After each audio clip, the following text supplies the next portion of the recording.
And welcome to the Behind the Dunes podcast with a very special episode today with a very special guest, Tom Doyle of the Lowman team.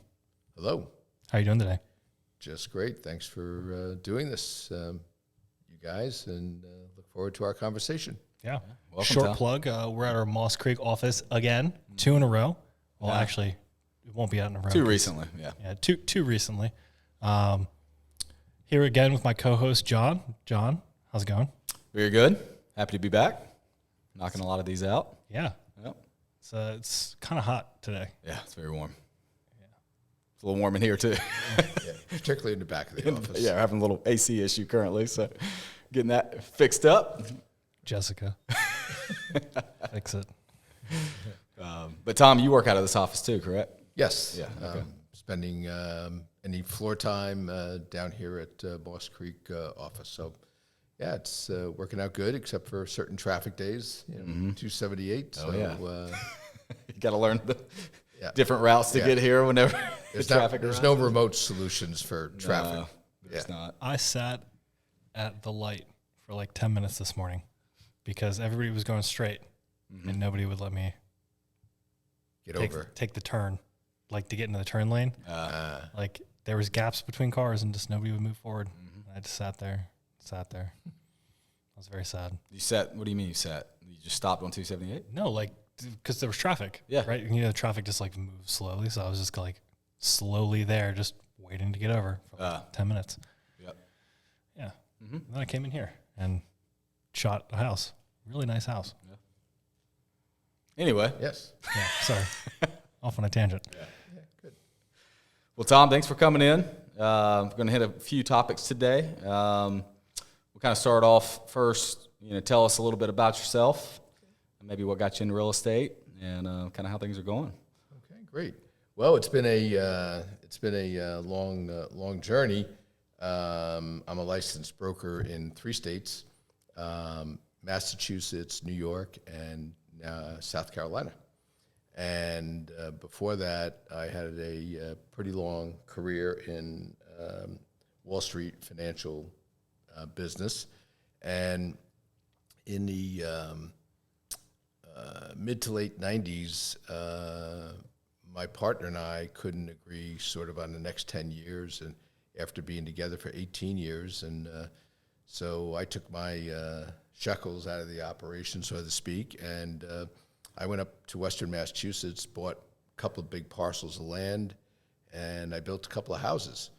And that was sort of a good era then, leading up to the early 2000s. So I was kind of an early remote worker doing Wall Street stuff, even on dial-up, because the software was made for dial-up originally. But after the great financial recession started in 2008, 2009, that business sort of went into a half-life existence. And concurrently, I had received my real estate license, first in Massachusetts, then in New York, and more recently down here in South Carolina. So I started to get into some development business, more on the apartment mixed-use side, which is still in process in Massachusetts. And but I've done commercial and residential in both New York and in Massachusetts, and so far commercial here in South Carolina. How long were you on Wall Street? 40 3/4 years. Wow.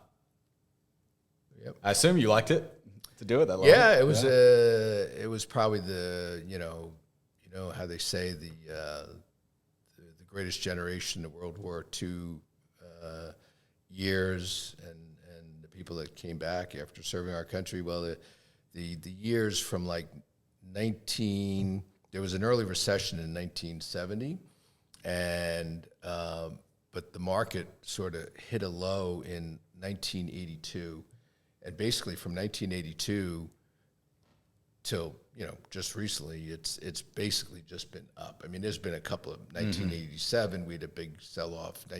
Early 90s, we had an international currency crisis. We had a sell-off. And then the famous, most memorable 2008 decline, dot-com bust along the way. So They were really, really great years. Now, technology, and I'm very pro-technology, very pro-tech. There were a lot of people on Wall Street that fought technology coming into the business. Not me, but there's a lot of automated processes now, and I'd say the people that are doing well on Wall Street are now the compliance staff, because they're getting paid the most to make sure people don't do goofy things. Yeah. Interesting. Yeah. So it's interesting how that turned around. Yeah, So yeah. some of the creativity's gone out of the business, being able to, branch out, do things. So everything's got to get overregulated after we go through these various phases. Yeah. Off topic, what do you think about GameStop? GameStop, no opinion. No opinion. I figured finally I could ask somebody that question. It's been dying to. Yeah, no opinion. A speculative company a speculative investment from my distant observations. So, yeah. Fair. Yep. But no, I mean, it was great. And then Wall Street, it's interesting, some traits transfer well from Wall Street to real estate. You got to be independent if you're going to survive. You got to anticipate. You have to be detailed. So there's a lot of things that transfer over, because real estate agency is not for everybody, and a lot of people come and go in Wall Street. Yeah. Same type. Yep. Business model almost there. Yeah. Yeah.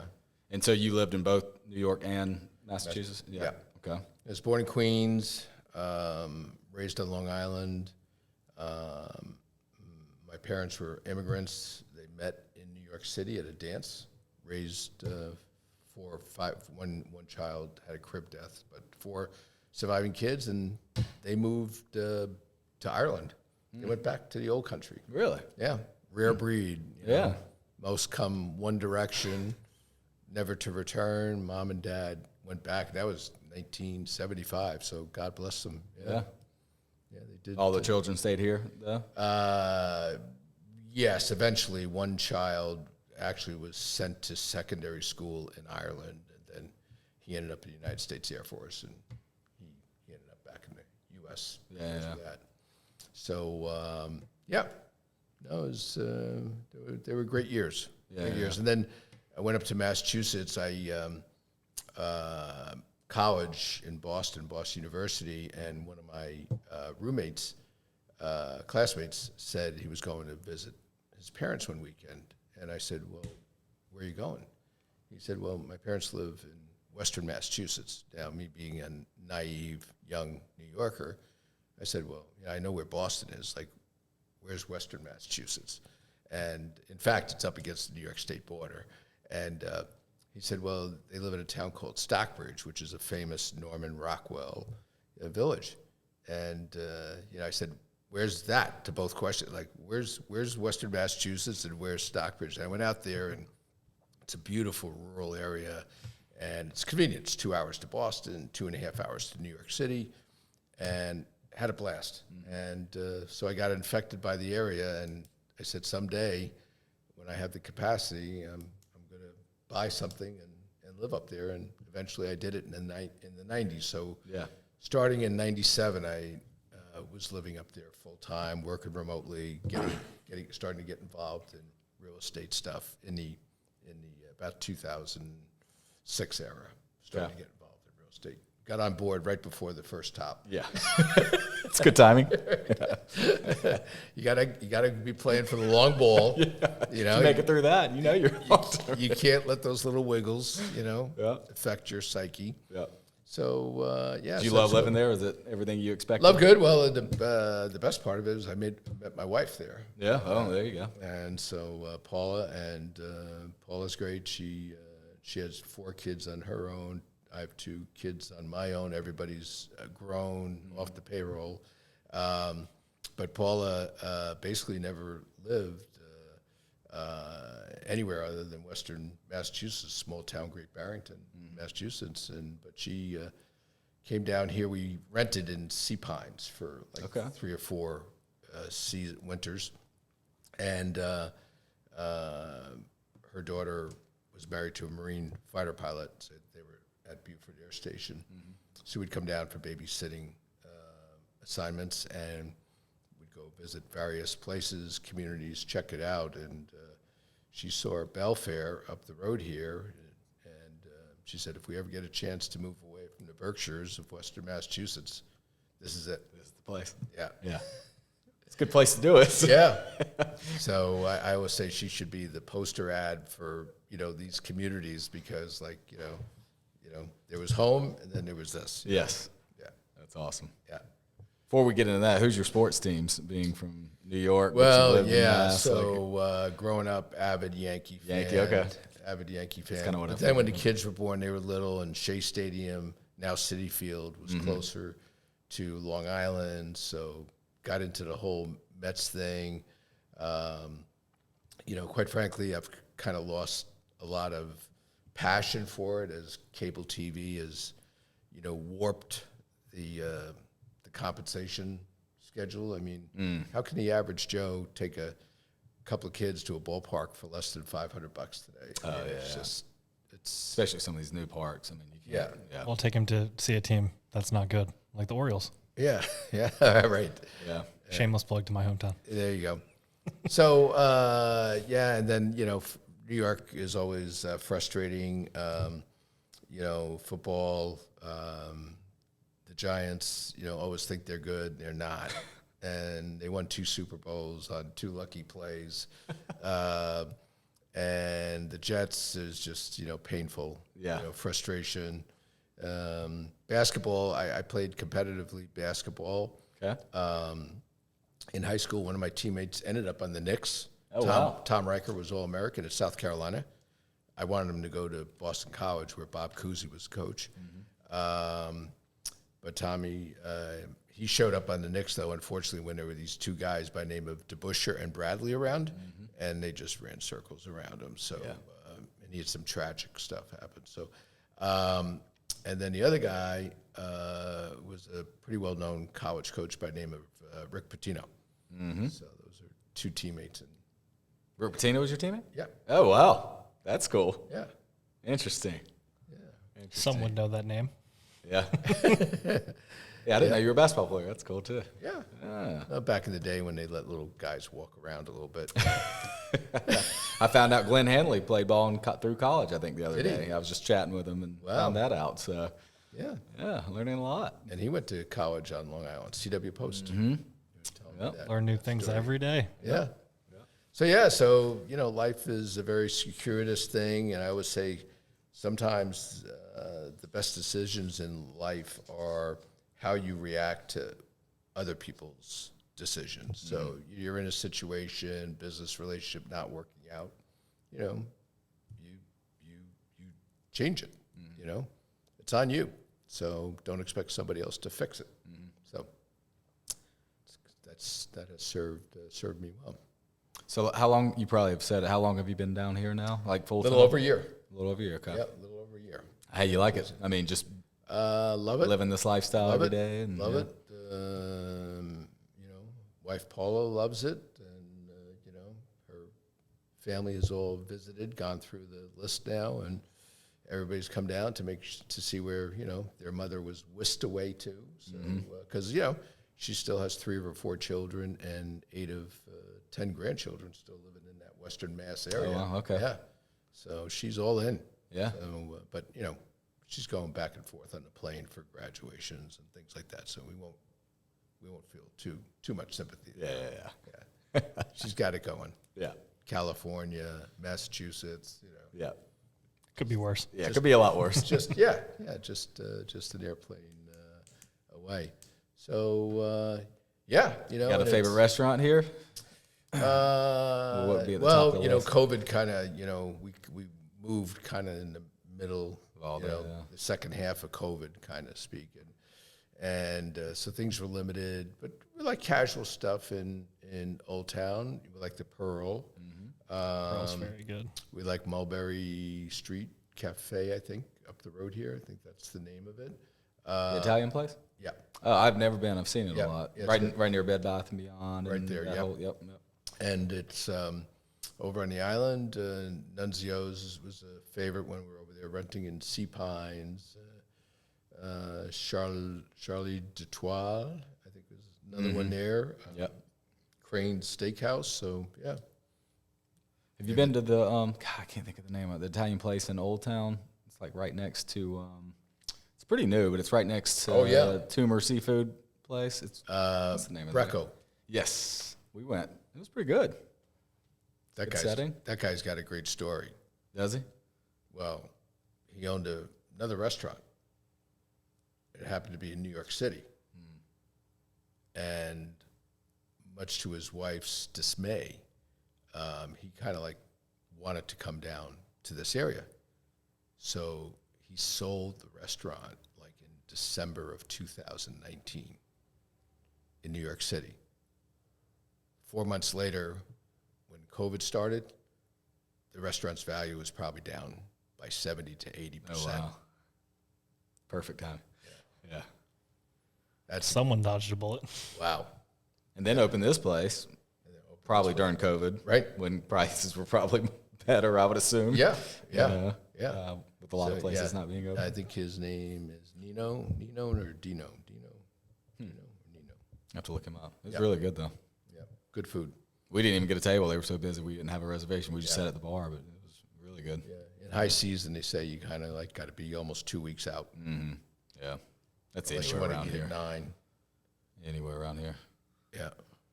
Busy place. Yeah. Yeah, I remember the 2010 census I looked at, and population in Bluffton was less than 10,000 people.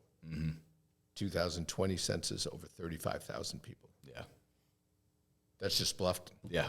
I notice it driving to work every day. Yeah. You can definitely tell because you've been here since... 10 years, 11 years. Yeah, I've been here since 2012. So we were here kind of when... Maybe it was a remember little when- more than 10, but it wasn't much more than 10, maybe 12, Remember when the Sam's 13. Club wasn't there? Yeah. The Walmart wasn't there?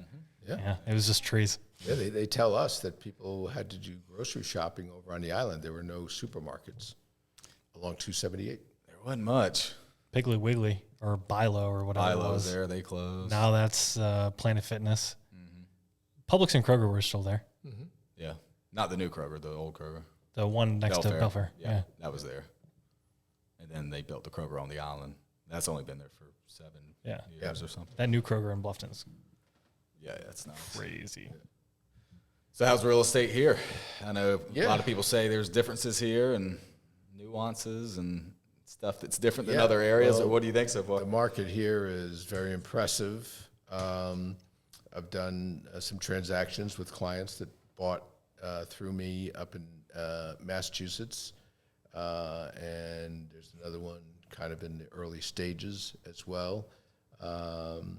So yeah, I'm kind of like feeding my old network into the new network. So that's kind of fun and different. Yeah, I'm amazed by the numbers going on here. Very interesting to watch. I mean, one of the things I say to my colleagues back up in Massachusetts versus here is that, you know, here, like, there's been a lot of new development over the past 20, 25 years, where in the Northeast, things after the dot-com boom and then the Great Recession 2008, there haven't been a lot of new construction.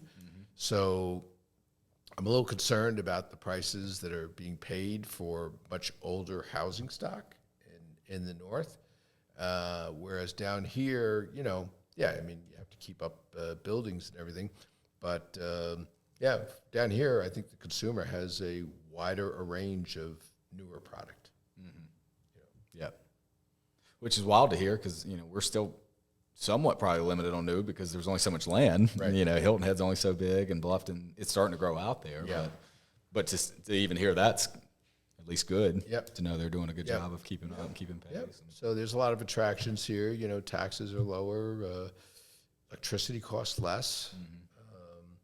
Yeah, so there's a lot of people. I mean, 2,500 media report. 2,500 people are leaving New York State every day to go to Florida, move to Florida, wow. changing their residence.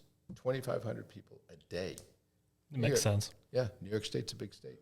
You think that's still a heavy portion that's just retiring, or a lot of that's remote work, just getting out of and hey, we can work from anywhere. Let's go to Florida. Yeah, Yep. I guess a mixture. Yep. More than anything. But the remote work thing, because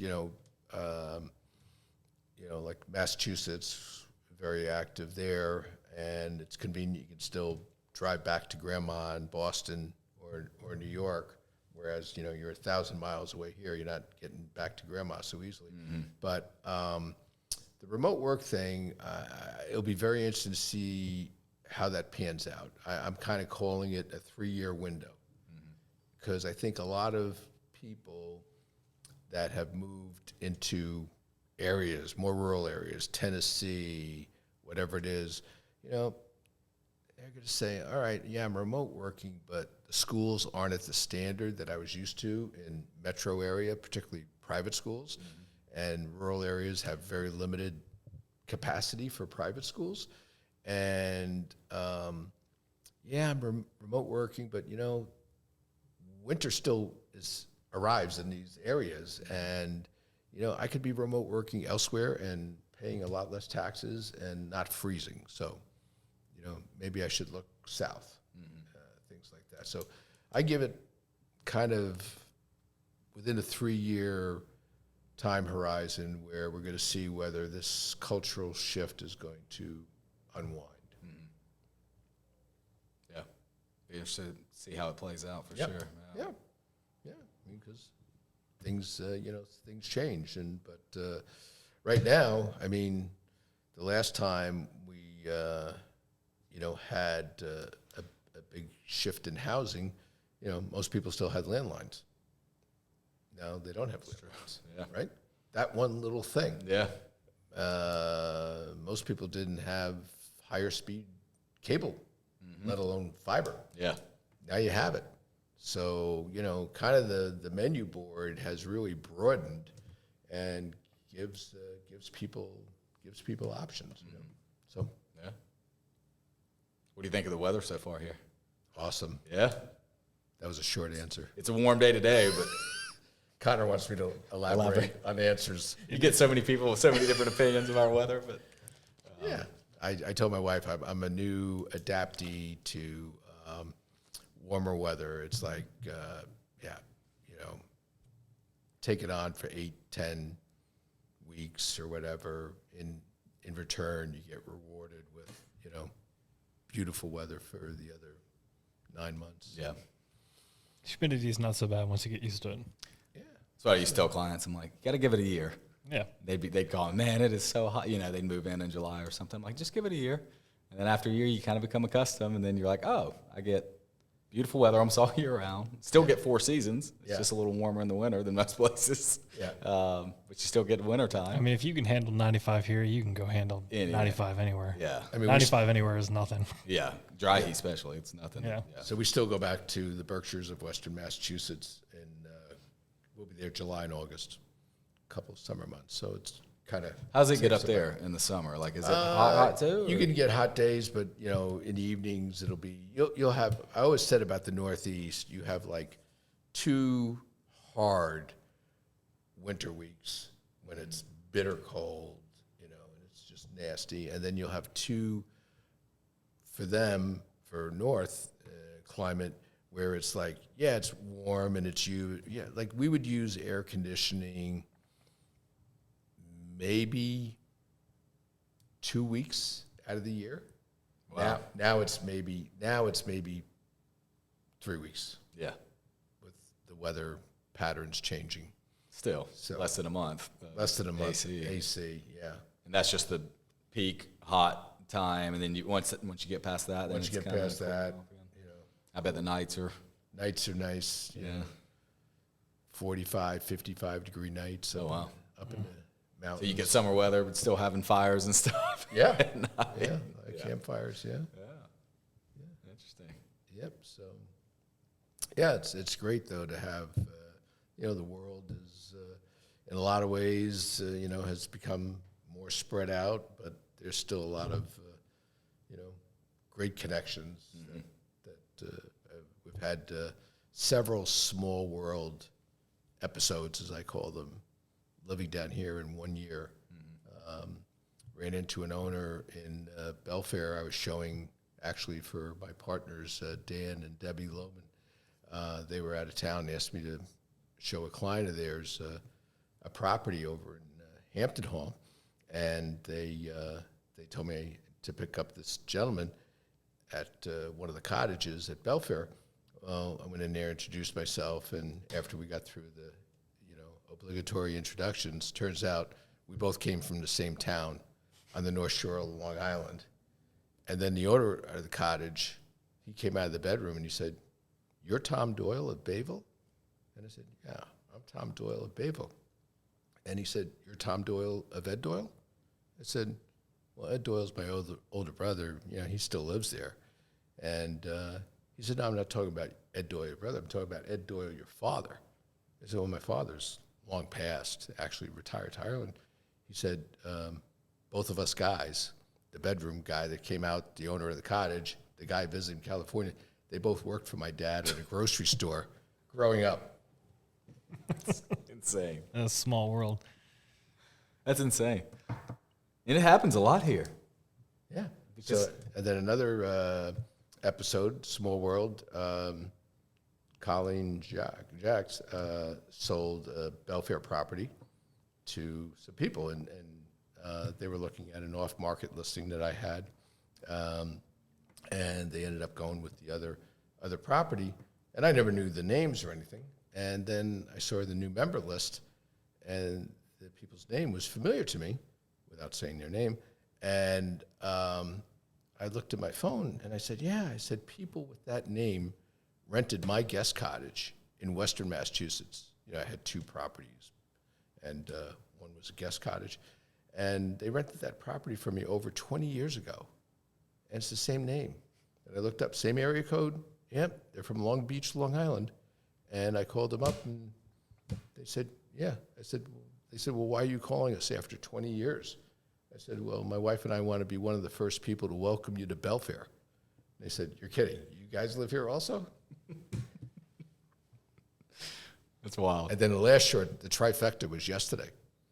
So the trifecta yesterday was we had a tea time for 11:20, and the people are going on a trip, and they had to get COVID boosters or whatever, so they blew off.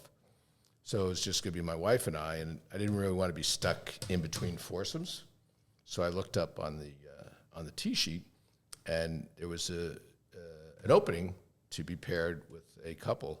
And the couples was Stan Smith and his wife, Margie Smith, of Smith Stearns Tennis Academy on the island. Well, it turns out that Margie, his wife, and I go way back, because when I was a young teenager myself, working at a country club in Long Island, Margie's family were members there, and she was an aspiring tennis player, and I was the guy handing out the refreshments to the kids at the grass courts of this club on the North Shore of Long Island. And Stan Smith, who went on to be a U.S. Open champion, he was courting Margie at the time. And I think actually my mother, who was a waitress there, and I think we worked at their wedding. Oh, wow. At their wedding reception, 1974. That's crazy. What did they think? I'm sure you told them all that, right? Or Oh, yeah. Yeah. Well, no, I brought a little Piping Rock Club pencil. Oh, okay. That was my credential. Yeah. Because she didn't recognize the bald head from, When you were nearly 50 years ago. That's wild. That's wild. We all aged, Stan aged. Yeah.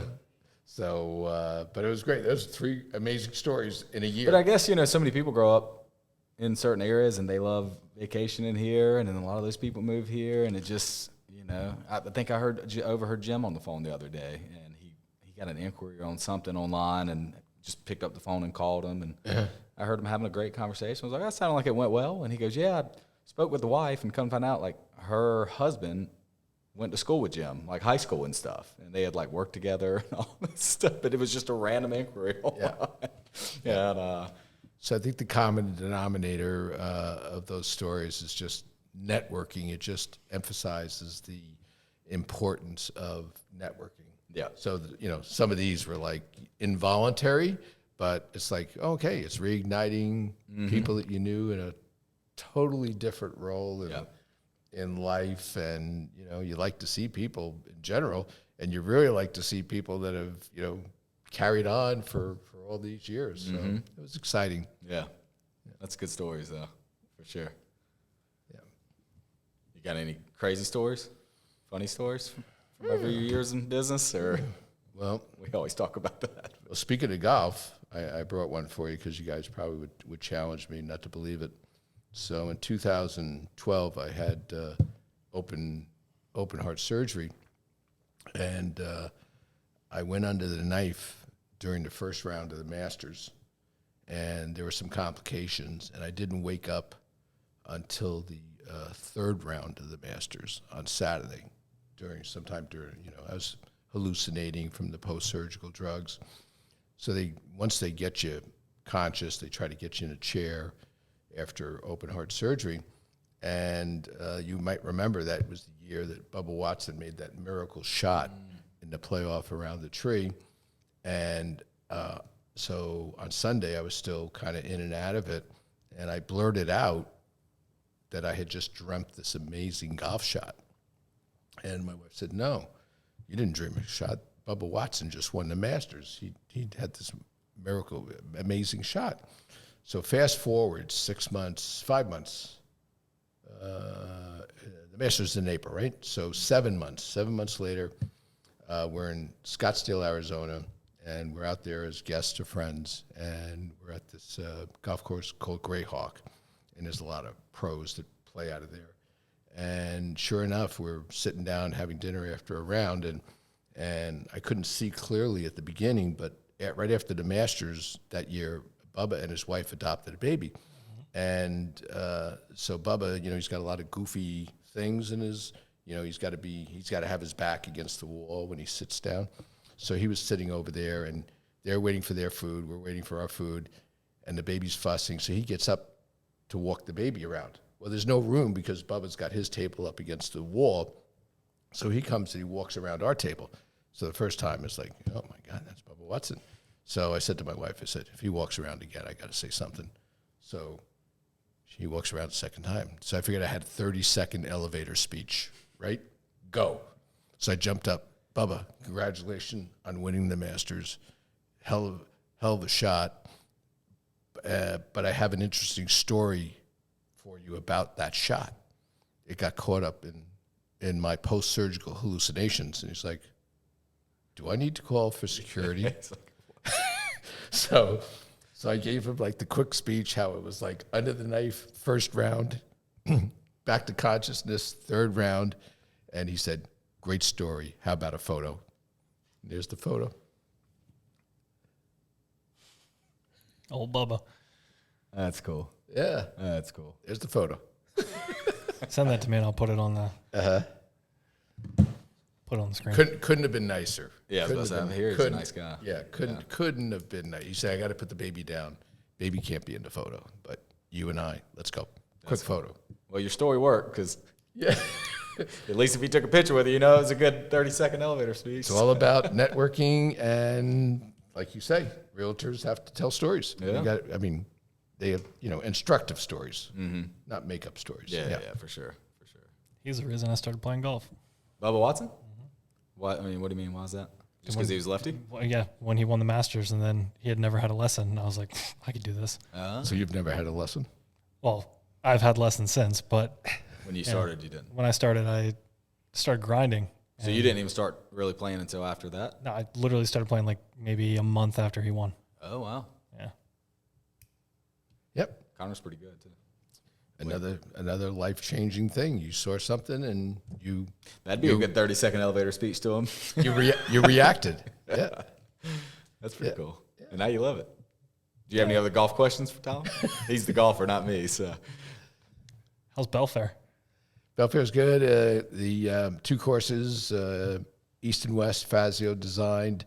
Belfair started about 27 years ago now, so the West course is over 20 years old, and it's shut down as of yesterday until mid-October, doing a huge infrastructure and some redesign, moving some bunkers, things like that. But it's all the bolts and guts and pumps and irrigation systems. So yeah, so that's all good. So it's going to be a busy summer on the East course, and we'll get some reciprocals around different places. Any tournaments coming up? No, tournament season kind of gets a little less active this time of year in those communities because a lot of people go away for the summer. No, I meant like USGA tournaments. Oh, USGA tournaments. Well, the PGA's this coming weekend. Which PGA? PGA Golf Championship. Like the PGA Championship? Yeah. Is it Belfair? No. Oh, at Belfair? Yes. Well, they hosted the PGA Club Pro Championship 3 years ago. Yeah. Yeah. And then they had the US Junior or the US AM like a couple years ago too, wasn't it? I don't know. It wasn't here. One of our amateur players from Western Massachusetts was in. They had a Belfair amateur tournament. They started in 2000, and actually I was one of the sponsors in an investor group for young Jim Salinetti. And when I walked into the clubhouse, I saw this poster for the inaugural event, and his signature was up there. I said, "Oh, that's where my money went help support." Yeah, little road trip, South Carolina. But Ricky Fowler played there. Jay Haas played in that tournament. Camilo Villegas played there in the Belfair Amateur. So, yeah. Good track. It's a beautiful course. Yeah. Course is. Yeah. Very good. You probably weren't here for what's the golf club in Ridgeland? Congaree? You probably weren't here for that. Here. I was here. Did you go? I went last year. Oh, okay, Yep. you went too. So Yep. I figured you might have gone if you were here. So. Yep. Amazing job they did out there. Yeah, that was hot that weekend. It was very hot. When was it? In summer? June. I don't remember, but it was in Ridgeland with no wind. It was very hot. It was like unpleasantly It's a little different than playing on the water here where you got the breezes blowing. Yeah. Yeah. Interesting. Yeah, it was toasty. It's very sandy too, so you get all the reflection. Yeah. Yeah, it was beaten down pretty good. But it was good. They did a nice job. Very impressive, that whole scene out there. So Belfair, what's y'all's favorite part besides, I mean, I know golf, obviously, but for anybody that doesn't know, tell us maybe a little bit more about Belfair. Well, interesting. I had a conversation this weekend with a fellow member. He was asking me from a real estate perspective, why do people you think choose Belfair? Mm-hmm. And I said, one, people are, nice people. It's just like everybody's kind of done something in life, and they ended up here somehow, some way, and they're all in semi-retirement or retirement mode, and they just want to be having a good time.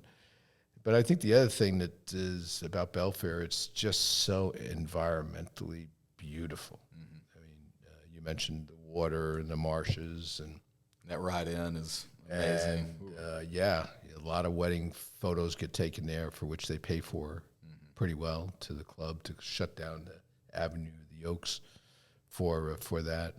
But it's just environmentally beautiful place, and they've got a brand a couple years ago, 2-3 years ago now, added on substantially to a sports complex, adding pickleball courts, which is the rage now. How many do they have? Pickleball? They only have 2 now, so they're adding. Probably adding more. Adding more. Yeah. Got to add more. Yeah. I mean, Man, it's blown up. Palmetto Dunes has like 24 or something like that. Yeah. I think Moss Creek's had them at some point. Yes. It's listed in the packet, Yes. but I don't know when that's going to take place. But so it's just a beautiful place, and the grounds are kept very well, and it's just a good operation. They redid the social club, all that stuff, right? The clubhouse, they've done a number of renovations, additions. Like there. where the pool and everything is. Oh, yeah, that's the sports complex. Sports complex, yeah. So I remember I went over there before it was done. Yeah. And then they showed me all the renderings of what Yeah. it would look like, and it looked pretty nice. So. It's very nice. But I guess for people that don't play golf, it's nice to have those as well. And we live in one of the houses that's just a short walk from the pool. So for my wife, it's like bonus time. It's like, yep, don't have to get in the car, and somebody else takes care of it. They've got the pool squad. Yep. We don't have to worry about it. So it's very, very nice. Yeah. Well, I'm interested, and I know in my years of selling too, you get the question a lot of Belfair being one of them, but the big three, I'd say, especially in Bluffton area, for the really upscale golf communities are Belfair, Colleton River, and Berkeley Hall. Yep. And we always have a lot of customers that are very intrigued by them because they are so beautiful. The POA, HOA fees, whichever one you want to call it, is a big topic because they are obviously higher priced than other areas, but you get a lot in return for that, especially if you are a golfer or somebody that desires that luxury type lifestyle. But I'd love to hear your perspective of kind of all three communities, maybe comparing them, and maybe kind of your opinion on, the POAs, the initiation fee, some of the stuff that's starting to change a little bit too, and just kind of pick your brain and your thoughts, especially since you live in there. So. Yeah, well, going a little further back, because I've been coming here, as I said before, my wife's daughter and son-in-law, they were in the Beaufort Air Station, so we've been visiting the area basically for the last 15 years. Started renting in Sea Pines a few years back, but these communities, they really had some tough years in the post-Great Financial Recession because, all of a sudden golf was trending down, golf participation numbers were off, and then this thing came along called Airbnb, VRBO, vacationrentals.com, and it took us a while to sell our house up in Western Massachusetts during those years because who needed to buy a second home when, you could rent it for weeks, weekend, months. Whatever you want. Yeah. Let somebody else carry the mortgage. Let somebody else do the maintenance year round. So, I remember coming down to Belfair specifically, and, we were working with an agent then before I was licensed here in South Carolina, and we could see, in Belfair, 20, 25 homes easily on the market at any one time. So COVID pandemic changed everything, and in the last 2 years, I think over 35% of the homes changed hands. So that's over 200 homes out of 600. And now 50 are being built or in architectural review design, and they're on their way to approximately 700 at the end there. So, and I think the same was true at Berkeley and Colleton River. Mm-hmm. So, so it's been quite a flip. Yeah, in a short period of time, too. For example, in Belfair, a year ago, through the first 4 months, 2021, as of April, the median sales price was $743,000, and this year, through April, it's $1.3 million. So up 76%. Yeah, it's pretty good. That's pretty good, and 18 homes sold this year, 24 last year, kind of keeping in sync with less inventory, being on the market. And as of April, there were 5 homes available in Belfair, 11 in Colleton River, and 6 in Berkeley Hall. So less inventory, prices are up, and people people say, well, just sit back because there'll be another 2008-like unwind. And I say no, high probability of no to that for a couple of reasons. One is, unlike 2008, there's a lot of cash coming into these transactions, where 2008 was highly leveraged. As I mentioned before, 2008, most people didn't have the kind of technology for remote working. Still mostly had landlines, and the pandemic has now broken the employer-employee logistical relationship. So, the rules are being reworked there. Technology is the best it's ever been, and it's all happening at the sweet spot of when baby boomers are entering the bulge of retirement, and they're retiring with the biggest balance sheets ever in the history of the country. So, I don't see anything like a 2008 scenario happening with that much cash, a big part of the population getting into the prime retirement years with the resources that they have. Yeah.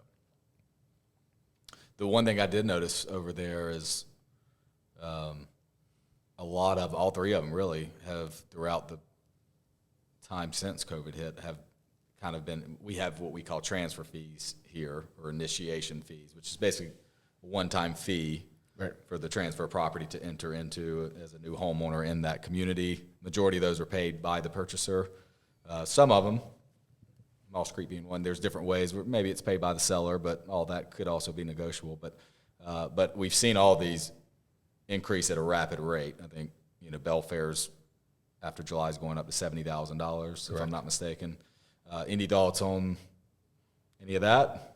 If you have no comment, that's fine too. Yeah, no, it's a big topic of discussion, because for people that just a little more than a year ago, the initiation fee was 20 to 30, and it was then 40 before it was just announced that starting July it's going to 70.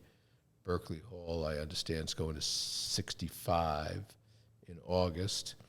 And Colleton River, we were chatting before we got on air about, we haven't seen the official update, but it's probably... It's officially 60. But officially 60, but they'll probably go up. Yeah. So from the management side of the coin, these communities have a lot of physical plant.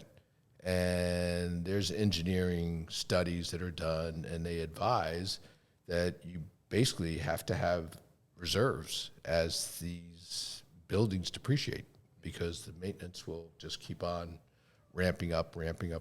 So I get it. I mean, part of me as a realtor salesperson would say, look, we still have some empty lots, unsold lots that are owned by the POA. Can't we get those sold and then, inch it up a little bit, get those sold? But like as John mentioned earlier, depending on what the market is, it'll either get negotiated between the parties. If the market flattens out, the POA could always decide to march it down, adjust it down. So it creates a real stir. Within the community, but it's like, and as somebody pointed out to me, if somebody's got a balance sheet that can support building a $2 million house, an extra $30,000 may not be an issue. So, And if others are doing it and they love to be in a nice community such as that, right? I mean, it seems like it hasn't. Yeah.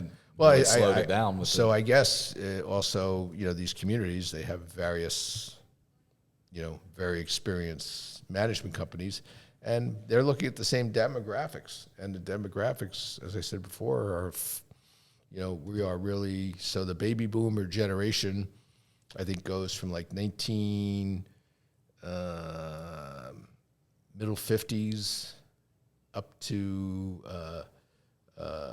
baby boomer generation. I'm sorry, went from like post-war World War II, so roughly 1946. War ended in 45, 46 to 64. So somebody born in during that time. So the people that are born at the end of that 64, they're what? They're 60, almost 60, right? Right? 64, 60 be 2024. So they're 58. So take whatever year you want going back, and you can see what segment of the baby boom population has yet to retire. Yeah. So I think the next, and then you got depends and the whole new population of America, whatever way that's going to go. But I think it's going to take another 12 to 15 years at least to see the baby boomers aging out, and passing on or whatever God's will is. And but that probably helps with these communities, I would assume, because like we were talking earlier, you know, you mentioned a while back with maybe golf declining and some of that. Right. That's a pretty big problem for places that specialize in golf and have the top of the line amenities for golf. I won't use the S word, but they were gasping wind for a lot of time. Yeah, and I remember hearing rumbles about shortening courses and completely changing the game to make it a 13-hole course. And some do. I think Colleton, don't they have a 6-hole par 3? Executive course, stuff like that to kind of help get out there, practice pretty quickly, and knock that out in an hour or so. Yeah. But but you feel good in terms of I think say the next 10 years with the demand still being very high for those. I think there's good momentum, energy looking forward. That's awesome. Yeah. Very good. And the social clubs only help. Moss Creek's doing theirs now, remodeling the clubhouse. What Belfair's done. Yeah. Colleton River, I was in there a few months back. They had kind of remodeled. It's just simple. I said to my wife Paula, I said, if we don't do it now, which was last year after being in Sea Pines renting, I said, we're going to be too old to do it. So it's like, we go now or don't go. Yeah. So. Yeah. And I think that's what we're seeing. Mm-hmm. Which is, I think, a good decision on your part because it hasn't stopped. So. Right. Yep. Yeah, well, up 70 some odd percent. I don't think we're quite up that much, but yeah, it's up there. Do you have any?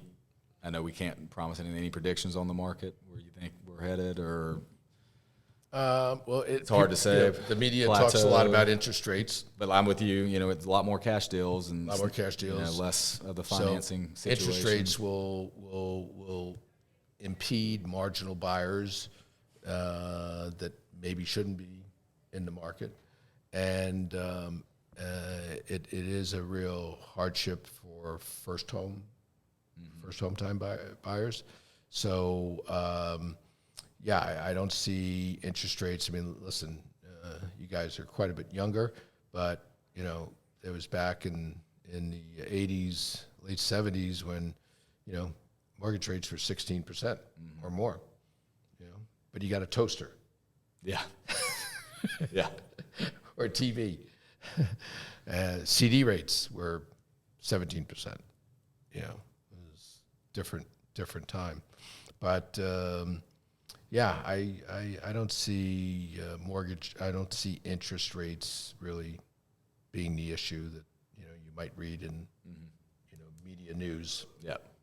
Especially, I just think the demand's too high here. Well, for example, so one of the major networks ran a story Sunday morning. My wife and I were home sale activity leveling off. So I happened to be speaking with one of my colleagues up in Massachusetts yesterday, and I said, "Well, how's the weekend been up there?" And she said, "Well, we listed this house over in Richmond, Mass, and we had 16 showings." So then I said, "Well, I'll ask the next question. This might get it." I said, "How many were in person?" It's like, are people just like walking around with their phones? She said, "Well, 15 out of 16 were in person." Oh, wow. And she said the one that was not in person, they're coming back today. They're coming up today to see the house. So if you go on the ground and you get the facts, you know, don't pay much attention to what you hear from the... especially from a national news, because there could be some markets that are slowing. Yeah, who knows? Right. But it's all local. Yeah. I'm with you. I don't necessarily feel it so much here. So. Yeah. So, I mean, one of our colleagues had a walk in earlier today, and as he was leaving, he said they want to buy, but there's nothing to show them. So, so you either move your price point up, or you have to go out and move your radius out a little further back to where. There's something for everybody. So I wouldn't get too discouraged about the lack of inventory. It's that's why you have an agent that's experienced and can help guide you. Mm-hmm. Yep, absolutely. Yep. Or help find something, Help find something. Like you were saying, biggest thing in real estate is connections. Yep. And you start making connections with other realtors or other homeowners, and who knows what'll pop up, Yep. So. Yeah, I'm doing a little private email network, and so within my community, keeping people up on anything that's hitting the MLS and, coming soon situations, and people love it. I mean, people, can't get enough of the data sheets and things like that. So if anybody's interested in receiving data sheets, get in touch with me. You know who to reach out to. We'll provide them. Yep. Got anything? Got any crazy stories? Oh, crazy stories. I don't know. From what era of life? I mean, I don't know. Or you mean worked a lot? estate? Like real estate stories. Oh, real So estate. like he had somebody fall through a roof. Dog attack somebody. Yeah. I haven't had, God willing, I haven't had anything, terribly drastic. Some weird things happen just because people don't communicate or, write things down and things like that. And, show up at a house and somebody's, not appropriately dressed or whatever. That one comes up a lot. Yep. But I just think that I'm trying to think now. I've just recently had something up in Massachusetts where there were three buyers all over asking, all cash, and basically the agent for one of the buyers actually turned the attorney for the buyer and called me. I was on a golf course and basically asked me a question I couldn't answer because I wouldn't be allowed to answer it ethically, and said, what number do we need to get to buy this property? I said, can't answer that question. You need to make your offer as clean as possible, and you need to come up with the number. And they eventually got the property because they went, whew. They really put some energy into their offer. So so different stuff like that. But there's all sorts of crazy stuff that goes on. But I'm sure in all businesses you've seen a lot of stuff, but it's always funny to hear some stories because it's much different than people imagine. Well, I think we're in this era now, and people look at real estate agents and real estate agencies and say, well, you guys make money easily. It's like,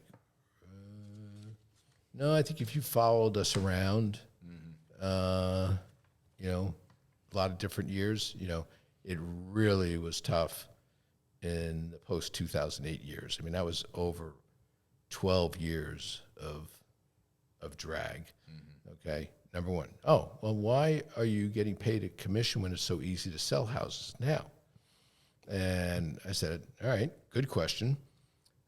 Really, the difference for the transaction now is how the agent handles these situations where logistically, just getting everybody in to see a property, whether it's in person or virtual, that has to be managed. And on top of that, then you get multiple offers. And I really, swear on this, you earn your keep and your seller is rewarded by how that process gets handled. And it can be the difference of tens and tens of $1,000s. In this house in Massachusetts, you know, 475 ended up at 605. Probably the house should have settled out fairly in the mid fives. So in my view, the seller got an extra 50 grand or so because of how that was handled. Yep. So I think we, you know, if people understand it and the process, then and let the agent do the job that they're skilled to do, then you will be happy you paid what you paid. Yeah. And it's kind of, you know, opposite thinking in my opinion, because everybody assumes, oh, in this market, I don't need one, or I can do it myself, or this and that. When in reality, when you look at the stats, I mean, more people are listing and selling with realtors than ever before, for one. But then two, like you said, I mean, when you know how to handle it, when you know how to handle the offers, kind of just make sure you're managing that correctly compared to an owner who doesn't. My parents are in that boat. You know, they're talking about moving down here to be closer to the grandbaby, and they've done some transactions in the past where they've just sold it themselves because they've lived in small towns, and you know, such and such wants to buy it. And I said, well, that's probably fine in those type markets when you did it, but in this market, you know, it seems like, yeah, you probably could sell it, but it's almost like I feel you're doing yourself a disservice. You know what I mean? They'll end up selling it to the first person that comes in at the number, or the only person, and it doesn't get exposed and marketed. You're probably gonna have to do more work on the property to get it, you know, up to the, you know, and then it's like, but you're in the biggest seller's market in history, and if you don't take advantage of that, then you don't get the benefits of Connor's photography skills. Exactly. Right. 3D tour, everything. Little plug there. Thank you. I appreciate that. I'll take the 20 later. Well, this was great. You got anything else? It's all for me. It was a blast. Thanks Thank you for coming guys. for Learned coming a on. lot. And Appreciate it. yeah, Look forward to doing it again and seeing you. Check in another year. Yeah, seeing you continue to do well. And if there's anything we can do for you, let us know. But we appreciate it. Love being part of Dunes Real Estate and the Lohman team. There you go. thanks for watching.